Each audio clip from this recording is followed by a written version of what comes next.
Nahimuot og maluoy na lang jud ko ana inyong iyaan diha nga si Ann Claire Straw. Kay to the highest mountain yun na ang iyang pagdepensa. Basig mali-mali na. Hantod nga siya magkamali-mali na lang pod. Depensa sa depensa ganyang drama. Kinoko nagmukhang syungaes na siya. Hala, depensa nga hapon siya niya. Masuko ra ba siya? Unya, nagkita pa sila sa iyang amo siya. Ako, hindi! Mura yung kanding nga nabutang nga gabi ang sulating pangwakas nga ni Katel Coin og taman.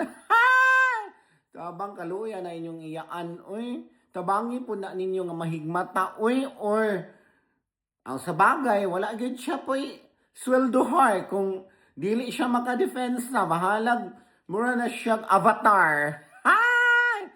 Tabang inyong iyaan. Narayon di ay kayo. May lain pa.